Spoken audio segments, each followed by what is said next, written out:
Everyone, तो आज का हमारा टॉपिक है बैक्टीरियल डिजीज़। तो क्या होते हैं हमारे बैक्टीरियल डिजीज़ जो हमें बैक्टीरिया से फैलते हैं। देखो, बैक्टीरिया हमारे लिए बहुत सारे जो हाई रिस्की डिजीज़ होते हैं वो क्रिएट कर सकते हैं।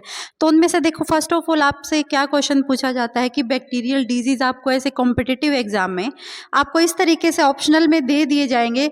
बहुत सारे 2-3 बैक्टीरिया डिजीज़ उसमें से दे दिया जाएगा, एक वायरस डिजीज़। तो आपसे पूछा जाएगा कि कौन से बैक्टीरियल डिजीज़ नहीं है। तो सबसे पहले आपको ये जो आपके बैक्टीरियल डिजीज़ है ये आपके माइंड में सेट होने चाहिए, जैसे टाइफाइड है, pneumonia, cholera, TB, leprosy, tetanus, bubonic diphtheria और द ब्यूबोनिक प्लेग। यानी कि ये क्या हैं, ये सारे हैं हमारे बैक्टीरियल डिजीज़ जिनको लेके आते हैं हमारे बैक्टीरिया। और बैक्टीरिया होते क्या हैं? बैक्टीरिया होते हैं हमारे माइक्रो ऑर्गेनिजम्स, बहुत ही छोटे छोटे ऑर्गेनिज्म होते हैं जो हमें दिखाई देते हैं with the help of microscope. तो अगर हम बात करते हैं इनके बैक्टीरियल डिजीज़ की, तो फर्स्ट है फ्रेंड टाइफाइड। टाइफाइड जो होता है वो हिंदी में उसको नाम दिया जाता है मोती झारा, और उसका कैजुअल ऑर्गेनिज्म होता है साल्मोनेला टाइफी, यानी कि बहुत ही खतरनाक जो इसको ऑर्गेनिज्म होता है वो होता है। इसका मोड ऑफ ट्रांसमिशन करें तो जैसे क्या आ जाती है, फ्लड आ जाती है, बाढ़ आ जाती है। और बाढ़ में क्या होता है, पीने का पानी भी और टॉयलेट का वाटर भी, सारा पानी क्या हो जाता है, मिक्स हो जाता है। मिक्स होने की वजह से वो जो टॉयलेट का मिक्स वाटर था वो क्या होता है, पीने वाले पानी में मिक्स हो जाता है, और जिसकी वजह से बहुत सारे आदमी क्या करते हैं, उसको पी लेते हैं, उसकी वजह से उनको हो जाती है बीमारियां।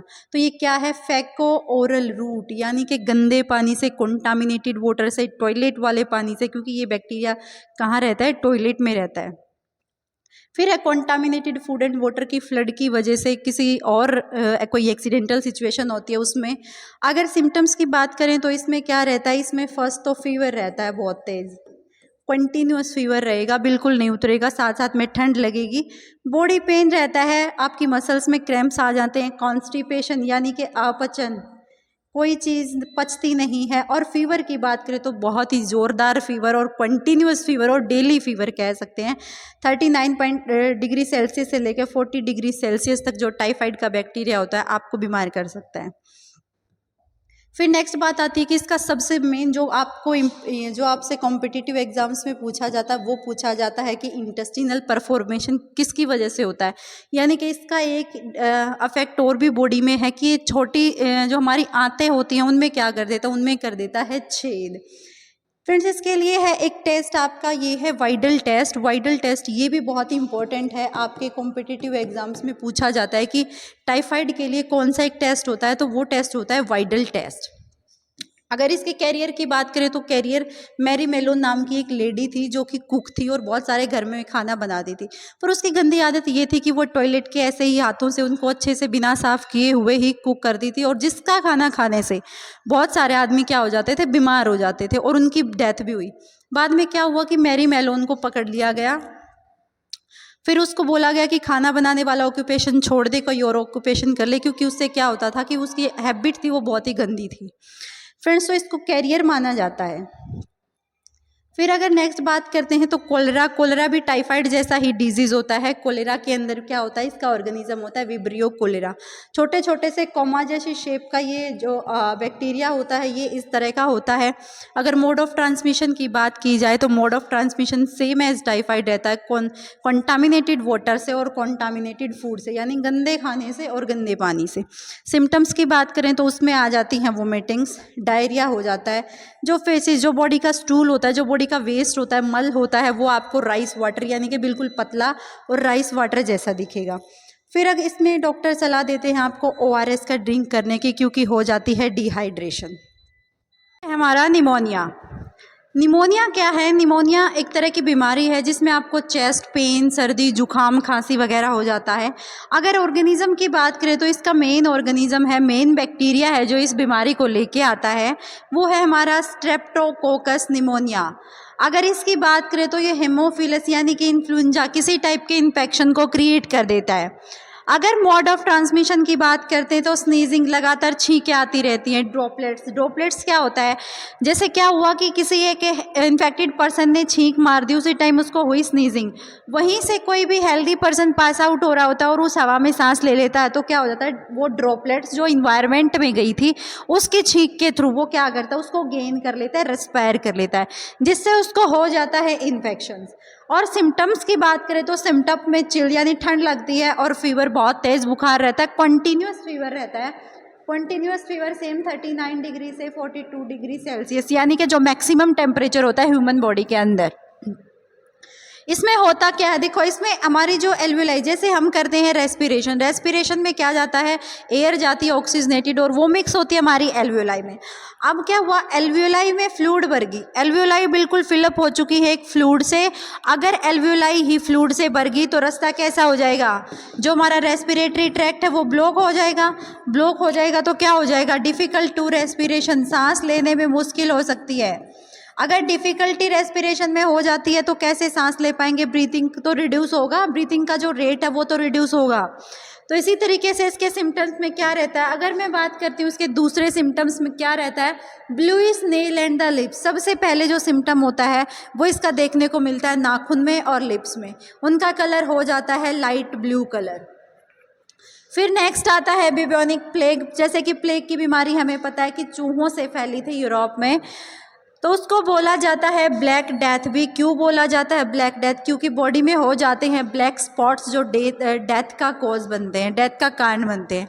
अगर वहीं पे बैक्टीरिया या ऑर्गेनिज्म की बात करूं जिसको इसका कैरियर माना जाता है तो वो होता है यर्सीनिया पेस्टिस।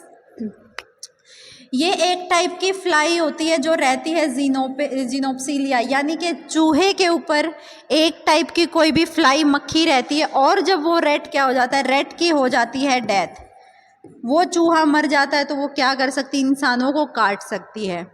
इंसानों को काटने के बाद हो जाते हैं बॉडी पे रेड स्पॉट्स, और धीरे धीरे जो रेड स्पॉट्स होते हैं वो चेंज हो जाते हैं ब्लैक कलर के अंदर। और जैसे ही ब्लैक कलर होता है वैसे ही क्या होता है, किसी की भी डेथ हो सकती है। और बॉडी में किसकी फॉर्मेशन हो सकती है, लम्स की फॉर्मेशन हो जाती है, यानी कि उसकी बॉडी में बहुत उभरी हुई चीज़ जिसको लम्स बोलते हैं उसकी फॉर्मेशन हो जाती है। इसीलिए इसको ब्लैक डेथ बोला जाता है, क्योंकि जब ये जो फ्लाई होती है ये क्या कहाँ रहती है, चूहे के ऊपर रहती है, और जैसे ही चूहे की डेथ हुई फ्लाई कभी भी इंसानों को काट सकती है, और जिससे जो स्पॉट्स होते हैं वो चेंज हो जाते हैं ब्लैक स्पॉट्स के अंदर, इसको बोला जाता है ब्लैक डेथ। फिर अगर बात करते हैं ट्यूबरक्लोसिस, जो हमारी टीबी होती है, ट्यूबरक्लोसिस, टीबी को ट्यूबरक्लोसिस बोला जाता है, वो एक टाइप की कॉज डिजीज होती है। इसमें जो बैक्टीरिया होता है वो बॉडी के किसी भी पार्ट में अटैक कर सकता है, आपकी किडनी में और ब्रेन में। देखो अगर किडनी पे अटैक करेगा तो बॉडी फिल्ट्रेशन का काम नहीं करेगी, यानी कि ब्लड हमारा फिल्टर नहीं होगा, यूरिन की फॉर्मेशन नहीं होगी। अगर वो ब्रेन पे अटैक करती है तो ब्रेन क्या करता है, हमारी बॉडी के पॉस्चर को मेंटेन करता है, हमारी मेमोरी में हेल्प करता है, और पूरी बॉडी की जो एक्टिविटी, इलेक्ट्रिक सिग्नल्स प्रोवाइड करता है। तो जो भी एक्टिविटीज़ होती है हमारी बॉडी, जो भी फंक्शनिंग करती है वो किसके थ्रू करती है, ब्रेन से सिग्नल मिलने के बाद करती है। तो वो क्या करती है, वो क्या करता है, ब्रेन को ही अटैक कर देता है। अगर ट्रांसमिशन की बात करें तो ड्रॉपलेट्स होती हैं, यानी कि जो छींक के थ्रू जो बूंदें इन्वायरमेंट में जाती, जो ड्रॉपलेट्स जाती हैं उसके थ्रू होता है ट्यूबरक्लोसिस। अगर सिम्टम्स की बात करें तो बहुत सिकनेस, यानी कि बीमार जैसा महसूस होना, आलस भरा होना, दिन भर लेटे रहना, काम करने की इच्छा ना होना, और वीकनेस, यानी कि शरीर में भी क्या होता है, वीकनेस आ जाती है। बहुत तेज़ फीवर होता है, वेट लूज, धीरे धीरे वेट कम होना स्टार्ट हो जाता है, कफिंग, खांसी आती रहती है, खांसी आएगी जब चेस्ट पेन होगा, पेन इन ब्रीदिंग, सांस लेने में भी तकलीफ हो सकती है, और कफिंग कंटिन्यूस, तो जो खांसी है वो रहेगी। फिर अगर टेटनस की बात करते हैं तो टेटनस होता है लोकजा, यानी कि ये हमारी मसल्स को लॉक कर देता है, यानी कि जबड़े को लॉक कर देता है, जो हमारी बॉडी के अंदर मसल्स होती हैं उनको भी लॉक कर देता है। अगर ऑर्गेनिज्म की बात करें तो क्लोस्ट्रीडियम टिटानी, इसका जो ऑर्गेनिज्म होता है यानी बैक्टीरिया होता है जो अटैक करता है वो ये होता है। जब बैक्टीरिया क्या करता है, बॉडी में एंटर करता है तो वो एक टाइप का टॉक्सिन सब्सटेंस प्रोड्यूस करता है, जो क्या करता है, हमारी मसल्स में पेन स्टार्ट कर देता है, जिसकी वजह से हमारा जा लॉक हो जाता है और मसल्स ब्लॉक हो जाती हैं, यानी कि ऐंठन आ जाती है जबड़े में भी और मसल्स में भी। अगर सिम्टम्स की बात करें तो जो गर्दन की मसल्स होती हैं उनमें ज़्यादा दर्द रहता है, उनमें ज़्यादा वो पेनफुल्स होती हैं। फिर इसके मोड ऑफ ट्रांसमिशन की बात करते हैं तो देखो क्या मोड ऑफ ट्रांसमिशन होता है कि किसी को चोट लग जाती है और उसमें आ जाते हैं वाउंड्स, घाव हो जाते हैं। अब वो घाव भरने में लगता है ज़्यादा टाइम, उसी टाइम पे अगर वो बैक्टीरिया उस घाव में इन्फेक्ट कर देता है तो क्या हो जाता है, टेटनस। फिर है, ये वेरी करता है पर्सन टू पर्सन में, एक पर्सन से दूसरे पर्सन में हो सकता है। अगर मैं प्रिकॉशंस की बात करती हूँ, प्रिकॉशंस की बात करती हूँ तो इसके लिए एक वैक्सीन है जिसको बोला जाता है TTCV, tetanus toxic containing vaccine. ये वैक्सीन है जिससे इसका इलाज हो पाता है। तो फ्रेंड्स, ये थे हमारे बैक्टीरियल डिजीज। इससे पहले हमने कवर कर लिए थे वायरल डिजीज़। तो